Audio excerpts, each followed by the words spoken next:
So it's been near enough to 20 years that we've known each other, you behind 21. the camera. 21 years? Yeah. 21 years, I think. 202 Yep. at Chuka Speedway. Yep.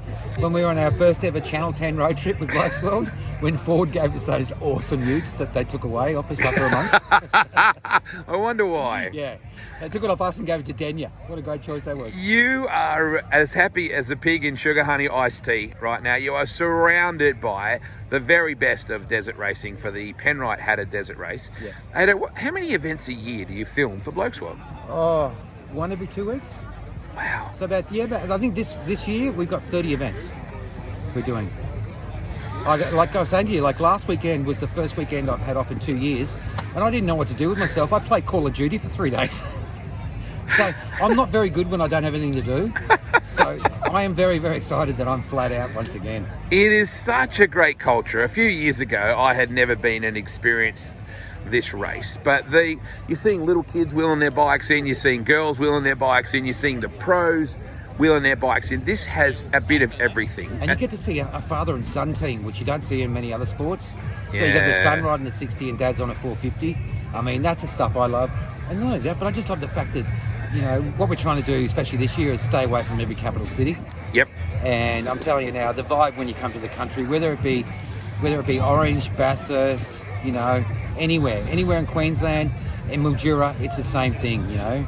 People who enjoy the simple things in life and don't stress, you know. Yeah, and this morning we were driving around the beautiful city of Mildura, because it is a beautiful city, and every van, every trailer, you could just see the city swelling. Yes. With the community. There's so much tourism value with events like this. Well, you know, the biggest thing I reckon I've noticed is these events happen in heaps of towns that we see, and a lot of them you can see that all the locals kind of tolerate the event. Whereas Yes. where you come to Mildura and they embrace this. You know, when you've got the mayor and you've got the council behind your event and everyone's helping out the event, that's what makes it special, you know. How many years have you been making Blokesworld? 21. How many episodes do you know?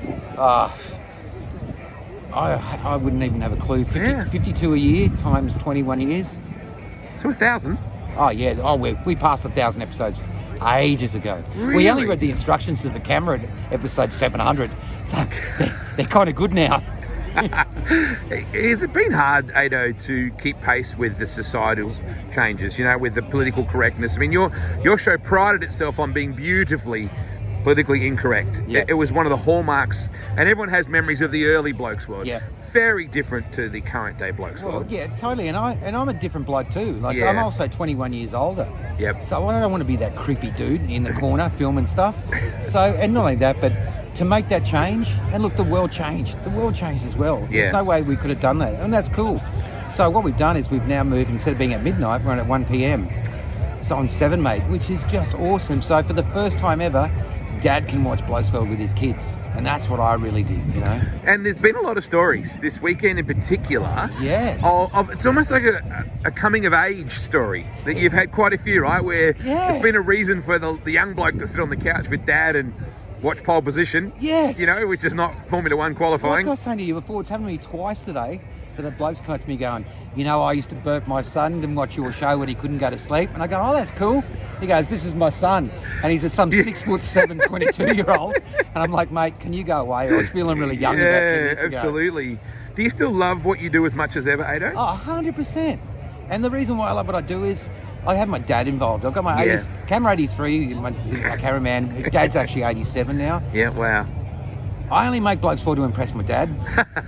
And if my dad laughs, you know, that's how I gauge the episode.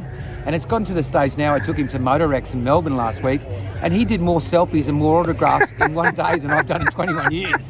He's turning me into a rock star, so it's great. So this is kind of your audience too, right? Like these sort of families that, you know, as much as it's the blokes and the fellas stuff, you'd have a pretty large female audience too, wouldn't you? Oh, 100%. Yeah, 100%. And you know what the funny thing is? We've got about 78% male viewership, but our internet sales are 87% female because the husbands don't know how to use a computer. Is that right? Yeah, so we always make sure we keep the moneymaker happy. So what has been, with your merch, which is fantastic. I mean, the flaming wallet thing, Yes. that became iconic in a very short space of time. Yeah, look, we got, over COVID, we were selling them for like 10 or 11 years, no drama. And then just when COVID started happening, they started going through a lot more of the mail at the airport. Right. And they opened it up and they said, no, you can't have these. And so then I thought, all right, we'll try a different courier. So we went DHL, then we got busted. Then we tried another 300 wallets by boat, and then we got busted. And then I got a phone call from Border Force saying, hey, these are an illegal weapon. You literally got a phone call from Border Force? Yeah, we got in big trouble. Because our whole advertising campaign was... Look at this little bloke. Look at this little bloke. Going champion. Yeah. Good luck. Thank you. Say g'day, Blokesworld. Bye. Awesome. So Border Force rang you up, Mr. Knox. And saying, look, you know, you can't import these anymore. These are we're actually listing these as a weapon. And the funniest thing is that our TV advertising campaign for 10 years was buy them before border security bans them.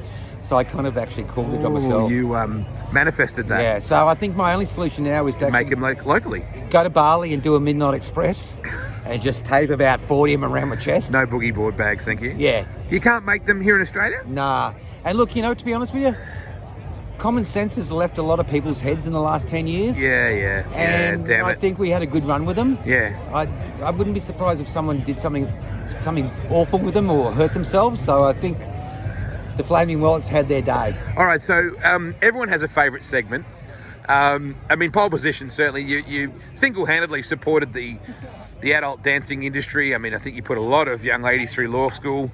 You know, you're very supportive of the industry. I'll never forget the day that when we proposed to have it at the vertical bar added to the Olympics. And we had a petition. And so we went into the meeting with the IOC and we were sitting there and I had a folder with this much paperwork and John Eales is sitting in another chair with this much rugby sevens and he's looked over to me and gone, Blokesworld? And I went, yeah. And he goes, what are you here? And I'm going, the vertical bar added to gymnastics. And he just looked at me like an idiot. And anyway, I walked in, did the presentation. I got about 5 minutes into it until the people from the IOC said, hey, is this pole dancing? I went, well, some call it that. We're calling it a gymnastic vertical bar. And they kicked me out. You were ahead of your time. Oh, it was great. Because it probably will be one day. We got a current affair for that. So, you, me, car park now. Yeah. Where did the inspiration come from that? Because so many people commented since they knew you were hanging with me this weekend. Yeah. You, me, car park now. Epic. Yes. Where did that come from? Oh, that was just a funny saying that, you know. Everyone says it like, yeah. You make up now. And except the only trouble is that over the last 20 years, coward punches, kicking people on the ground. I mean, the gentleman's rules of fighting and don't hit a man when on the deck. Gentleman's rules of fighting. Well, you don't hit a man when he's on the deck. The Groff, the gentleman rules of fighting. Exactly.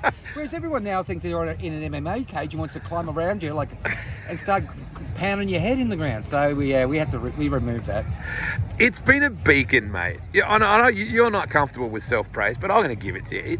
It's been a beacon of what is beautiful and pure about Australian culture and what it means to be a bloke.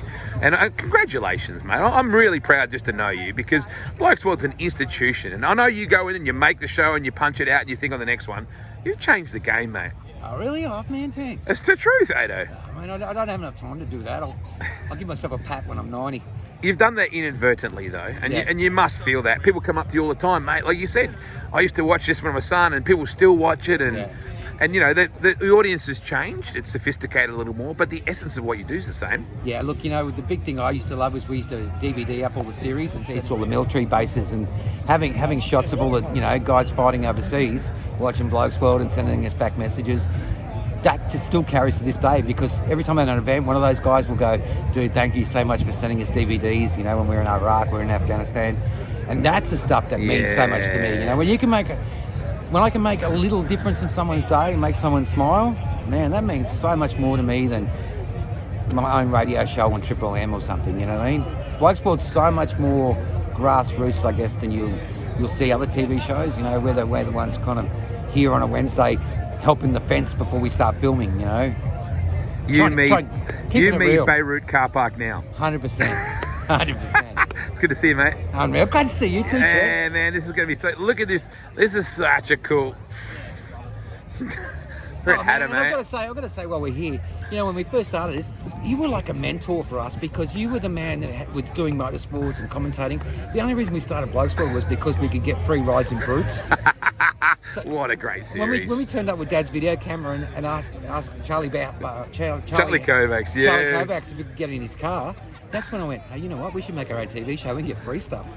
And that's how it started. Inspo. Yeah. Inspo. Yeah. Let's go look at some dirt bikes. Yeah, 100%.